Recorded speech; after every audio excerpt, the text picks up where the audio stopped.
Hello friend, I am अभिषेक। आज 23 नवंबर 2020 है। आज के डे पे एनसीसी डे मनाया जाता है पूरे भारत में। आज हम जो डिस्कशन करेंगे, जो टॉपिक है हमारा, पूरा उसका डिटेल्स में देखेंगे। एक बार यूपीएससी के एग्जाम में 2016-17 में इसका क्वेश्चन आ भी चुका है मेंस में, मेंस के जीएस पेपर 2 में। तो ये एक्चुअली टॉपिक है फाइनेंशियल कमेटी के एक पार्ट के बारे में, जो कि हम पब्लिक अकाउंट्स कमेटी के नाम से जानते हैं। वैसे तो फाइनेंशियल कमेटी के 3 पार्ट हैं। एक पब्लिक अकाउंट्स कमेटी, दूसरा है एस्टिमेट्स कमेटी, थर्ड है कमेटी ऑफ पब्लिक अंडरटेकिंग। तो आज हम पूरा डिटेल्स में देखेंगे। पीएससी जो कि है public accounts committee. Public accounts committee 1921 को ये हुआ था। भारत प्री इंडिपेंडेंस में पब्लिक अकाउंट्स कमेटी बना था। 1921 को सेटअप हुआ था। ये कौन से एक्ट से बना था? गवर्नमेंट ऑफ इंडिया एक्ट 1919 से ये बना था पब्लिक अकाउंट्स कमेटी। ये एक्चुअली इसमें आज के डेट में हमारे भारत में जो पब्लिक अकाउंट्स कमेटी के जो मेंबर हैं टोटल 22 हैं, जो कि 15 लोकसभा से आते हैं और 7 राज्यसभा में आते हैं। और यहाँ पे जो 7 जो लोग हैं जो इलेक्ट होते हैं वो सिंगल ट्रांसफरेबल होता है। जैसे कि राज्यसभा के लिए कैंडिडेट चुने जाते हैं, उसी तहत पे ये पब्लिक अकाउंट्स कमेटी के जो मेंबर होते हैं वो चुने जाते हैं। यहाँ पे a minister can not be elected as a member of committee. ये पब्लिक अकाउंट्स कमेटी जो है, यहाँ पे कोई भी मिनिस्टर नहीं रह सकते। मतलब कि 15 और 7 ये 22 लोग में से एक भी जो बोलते हैं मिनिस्टर यहाँ पे मेंबर नहीं बन सकते, जो कि ये है। Chairman appointed by the speaker. जो चेयरमैन होते हैं पब्लिक अकाउंट्स कमेटी के, उसका जो अपॉइंट करते हैं स्पीकर। लेकिन पब्लिक अकाउंट्स कमेटी के हेड कौन होते हैं? जो कि लीडर ऑफ ऑपोजिशन होते हैं। इसके बारे में अगर देखेंगे तो 1966-67 तक ये क्या होता था, जो रूलिंग पार्टी होता था पब्लिक अकाउंट्स कमेटी के चेयरमैन वही होते थे। 67 के बाद ये क्या किया गया कि लीडर ऑफ ऑपोजिशन को पब्लिक अकाउंट्स कमेटी के चेयरमैन बनाया गया, जो कि लीडर ऑफ ऑपोजिशन हमारे लोकसभा होते हैं, उसे पब्लिक अकाउंट्स कमेटी का चेयरमैन बनाया जाता है। तो इसका फंक्शन क्या है? फंक्शन के बारे में हम देखते हैं कि this committee to examine annual audit reports of the CAG. जो कंट्रोलर एंड ऑडिटर जनरल है, मैं अपने previous video controller and auditor general में मैं कर चुका हूं। जो इसका ऑडिट रिपोर्ट है, जो कि इसका हिसाब ये सब होता है, मतलब कि हमारा कितना खर्चा हुआ, कितना एक्सपेंडिचर हुआ, पार्लियामेंट के द्वारा कितना खर्चा हुआ, पार्लियामेंट एक्स्ट्रा खर्चा क्या किया, इसका जो रिपोर्ट होता है, ये सब जो बोलते हैं कि कैग प्रस्तुत करता है। ये कैग जो है CAG controller and auditor general, ये पब्लिक अकाउंट्स कमेटी को जो बोलते हैं कि ये देते हैं। तो ये पब्लिक अकाउंट्स कमेटी इसको एग्जामाइन करता है कि कैग के रिपोर्ट को, which are laid before the parliament before the president. ये हमारा पहले प्रेसिडेंट के पास, फिर प्रेसिडेंट जब ये पार्लियामेंट को भेजते हैं तो उसके which are laid before the parliament before the president. मतलब कि पहले एग्जामाइन होगा, फिर एग्जामाइन होने के बाद भी पार्लियामेंट के पास ये पहुंचेगा, क्योंकि ये पब्लिक अकाउंट्स कमेटी का ये काम है। मेनली कैग 3 ही रिपोर्ट सबमिट करता है, जो मैं अपने कैग के वीडियो में भी बोल चुका हूं कि कैग एक होता है कि audit report on appropriation account, audit report on finance account, audit report on the public undertaking. ये तीनों रिपोर्ट एक साल में प्रेसिडेंट को ये सबमिट करता है, और जो कि पार्लियामेंट में ये पारित भी हो, ये रिपोर्ट जाता है, ये तीनों रिपोर्ट। और जो इसको एग्जामाइन करता है हमारा public accounts committee. Audit report appropriation account का मतलब है कि ये एक एप्रोप्रिएशन एक्ट से बना था। ये जो हमारा जो खर्चा होगा, जिसका जो हिसाब है, इस एप्रोप्रिएशन एक्ट के तहत ये किया जाता है। ये जो कैग हिसाब करता है। Audit report on finance account, जितना हमारा फाइनेंस है, भारत सरकार कितना खर्चा किया, कौन से डिपार्टमेंट में, गवर्नमेंट के डिपार्टमेंट हो, सेंट्रल गवर्नमेंट, स्टेट गवर्नमेंट, जितने भी डिपार्टमेंट पब्लिक सेक्टर है, तो इन सब डिपार्टमेंट के लिए ये एक रिपोर्ट, ये भी एक है। और दूसरा है कि तीसरा है हमारा audit report on public undertaking. Public undertaking company जब है, उनका भी ये रिपोर्ट प्रस्तुत करते हैं। और कैग जो है हमारा प्रेसिडेंट को पार्लियामेंट के सामने ये 3 रिपोर्ट सबमिट करते हैं। कमिटी एग्जामाइन, इस कमिटी का एग्जामाइन कौन करते हैं? ये कमिटी को एग्जामाइन पब्लिक अकाउंट्स कमिटी ये एक एग्जामाइन करता है। क्या क्या को एग्जामाइन करता है? पब्लिक एक्सपेंडिचर, जो लोगों के ऊपर जो खर्चा किया जा रहा है, भारत में जो बजट होता है, सरकार कितना खर्चा किया, इसके ऊपर ये पब्लिक अकाउंट्स कमिटी ये एग्जामाइन करता है।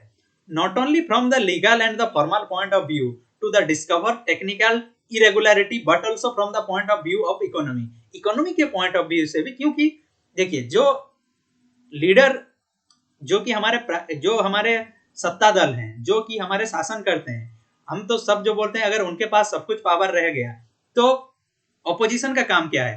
तो इसीलिए इस कमेटी का 1967 से ये किया गया कि इसके जो चेयरमैन होंगे वो लीडर ऑफ ऑपोजिशन होंगे, कि ये इसका एग्जामाइन करेंगे वो अपने जितना भी है कि इसी लेवल में, जैसे कि इसीलिए बोला जाता है कि पब्लिक अकाउंट्स कमेटी एक हमारा सबसे अच्छा ट्रेडिशन है पार्लियामेंट्री डेमोक्रेसी का। To examine the appropriation account and finance account to the union government. Union government Bharat सरकार के द्वारा जो जितना खर्चा किया गया है, यूनियन गवर्नमेंट का जितना खर्चा है फाइनेंस अकाउंट और एप्रोप्रिएशन अकाउंट, जो सैलरी हो ये सब हो, उसका जो बोलते हैं कि ये एग्जामाइन करता है public accounts committee. Appropriation act क्या है? एक्चुअली अप्रोप्रिएशन एक्ट के थ्रू दो काम होता है, एक जो एक्चुअली एक्सपेंडिचर जो भारत सरकार खर्चा किया है and expenditure spend by the parliament, जो पार्लियामेंट खर्चा किया है, इसको एप्रोप्रिएशन अकाउंट बोला जाता है और जो कि एप्रोप्रिएशन एक्ट में ये मेंशन है। तो ये जो खर्चा हो रहा है इसको भी ये एग्जामाइन करता है। Finance account shows the annual receipts and the disbursement of the CAG. जो सीएजी का भी रिपोर्ट है इसको भी जो बोलते हैं कि ये एग्जामाइन करता है। स्क्रूटिनाइजिंग का काम करता है, जैसे कि appropriation account report, audit report of CAG, जो ऑडिट किया होता है सीएजी, इसको भी एग्जामाइन स्क्रूटिनाइज करता है। फिर एग्जामाइन करता है state corporation, trading concern, manufacturing company, audit report of the controller auditor general. देखिए सीएजी के पास सब हमारा रिपोर्ट रहता है, सब हिसाब, सब ऑडिट, इसका सब ये रहता है, लेकिन इसको एग्जामाइन करने के लिए जो बैठा है वो है पीएसी, पब्लिक अकाउंट्स कमेटी। और भी बहुत सारा करता है एग्जामाइन, जैसे कि ऑटोनोमस बॉडी रह गया, सब ऑटोनोमस बॉडी रहा, audit concern to the CAG, CAG के अंडर जितना आता है ज्यादातर ये एग्जामाइन करने का दायित्व है पब्लिक अकाउंट्स कमेटी के पास। Money spend on any service during the financial year, जो फाइनेंशियल ईयर है, जो कि फाइनेंशियल ईयर है उसी ईयर के अंदर जो खर्चा किया गया। एक्चुअली फाइनेंशियल ईयर हमारा मार्च 31 से अप्रैल 1 तक होता है, एक साल के बीच। इसी फाइनेंशियल, इस साल जो बोलते हैं कोविड की वजह से फाइनेंशियल ईयर को ये किया गया है। तो ये है हमारा फाइनेंशियल ईयर, जो कि 4 क्वार्टर में होता है।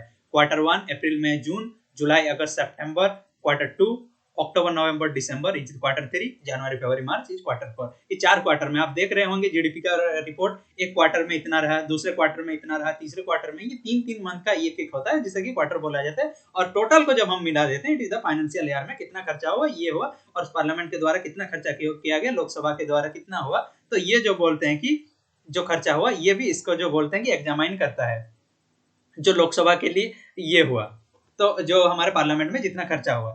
CAG acts as a guide, friend and philosopher of the committee. CAG ये एक ऐसा काम करता है पब्लिक अकाउंट्स कमिटी के, एक गाइड के तरह, जो एक फ्रेंड के तरह, एक दोस्त के तरह, क्योंकि ये एक हेल्पिंग भार के तरह ये काम करता है हमारे पब्लिक अकाउंट्स कमिटी के, जो हमारे पार्लियामेंट के द्वारा ये फाइनेंशियल कमिटी है। फिर एक हमारे जो कि एक मेंबर भी थे पब्लिक अकाउंट्स कमिटी के, और जो कि कैग भी रह चुके थे, अशोक चंदा, ये बात बोलते हैं कि पब्लिक अकाउंट्स कमिटी हमारे भारत का अगर देखा जाए to the highest tradition of the parliamentary democracy.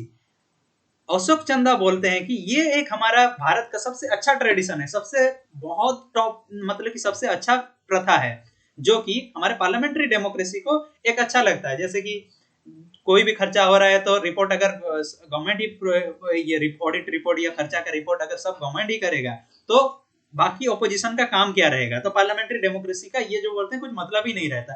इसीलिए ये बात ये बोले कि हमारे पार्लियामेंट्री डेमोक्रेसी का ये बहुत बड़ा एक खूबसूरती है कि पब्लिक अकाउंट्स कमेटी जो एग्जामाइन करता है, स्क्रूटिनाइज करता है जितने भी गवर्नमेंट है, सेंट्रल गवर्नमेंट के एक्सपेंडिचर, पार्लियामेंट के खर्चा, इन सब के लिए ये है। एक्चुअली इसका रोल क्या है? इसका रोल है, it is not concern the question of the policy of the broader sense. मतलब कि ये कोई पॉलिसी अगर बनना है तो इसमें जो बोलते हैं ये क्वेश्चन नहीं करता, और ये रहना भी चाहिए, क्योंकि अगर पॉलिसी बन रहा है, अगर ऑपोजिशन अगर विरोध करेगा तो पॉलिसी बन ही नहीं पाएगा। दूसरा है कि it is not the executive body. Public accounts committee it is only, ये एग्जामाइन करेगा, स्क्रूटिनाइज करेगा, ये करेगा कैग के रिपोर्ट को भी और जितना भी खर्चा हुआ है उन सबको। लेकिन इसका ये बॉडी एक एग्जीक्यूटिव बॉडी नहीं है। क्वेश्चन में आया public accounts committee, it is not a executive body, it can not be intervened the matters of the day to day administration. ये एडमिनिस्ट्रेशन में भी, डे टू डे एडमिनिस्ट्रेशन में भी जो बोलते हैं कि इसका कुछ भी रोल नहीं है, मतलब कि ये डायरेक्ट इन्वॉल्व हो ही नहीं सकता। जो आएगा रिपोर्ट उसी के ऊपर जो बोलते हैं एग्जामाइन करेंगे। रिकमेंडेशन आर, इसका जो रिकमेंडेशन है पब्लिक अकाउंट्स कमेटी का, ये एडवाइजरी रहेगा, not binding on the minister. मतलब कि कोई भी रूल बन रहा है, कोई भी पॉलिसी बन रहा है कि जो बोलते हैं मिनिस्टर को दबाव रख के ये नहीं कर सकता। ये जो बोलते हैं कि ये एक एडवाइजरी बॉडी है कि ये होने से ये हो सकता है, मान भी सकते हैं नहीं भी मान सकते, ये है। It is not the voted with the power of the disallowance of the expenditure of the department. Department के ऊपर जो ये होता है ये भी इसके ऊपर ज्यादातर प्रभावी नहीं रहता। मेनली मोटा मोटी तौर पे बोला जाए तो ये एक ऐसा काम करता है कि ये एक एग्जामाइन स्क्रूटिनाइज के लिए ठीक है, लेकिन जो बोलते हैं पब्लिक मेकिंग पॉलिसी ये में एडवाइजरी कर सकता है, मान भी सकते हैं नहीं मान सकते। और जो बोलते हैं कोई मिनिस्टर के ऊपर दबाव नहीं डाल सकता कि तुम ये करो वो करो। Only the parliament can take the final decision on it's the, हमारा जो पार्लियामेंट है यही सिर्फ जो बोलते हैं कि फाइनल डिसीजन ले सकता है इसके तहत ऑन इट्स फंक्शन। मतलब कि इसका जो हमारा जो फंक्शन है इसके ऊपर जो बोलते हैं पार्लियामेंट ही डिसीजन ले सकता है। मेनली मोटा मोटी अगर एक समरी करके मैं बोलूं, पब्लिक अकाउंट्स कमेटी एक फाइनेंशियल कमेटी है भारत सरकार का, जिसमें कि लीडर ऑफ अपोजिशन यहाँ के चेयरमैन रहते हैं, अपॉइंट कौन करते हैं, प्रेसिडेंट अपॉइंट करते हैं। 66-67 तक हमारा कमेटी एक रूलिंग पार्टी चलाते हैं, 67 के बाद लीडर ऑफ अपोजिशन को ये दे दिया गया। ये कमेटी जो है रिपोर्ट एग्जामाइन करता है, स्क्रूटिनाइज करता है, और जितना भी खर्चा हुआ है एक्सपेंडिचर को उसमें जो बोलते हैं कि रोशनी डालता है, ये करता है पब्लिक अकाउंट्स कमेटी का। ये था total detail public accounts committee का। Thank you.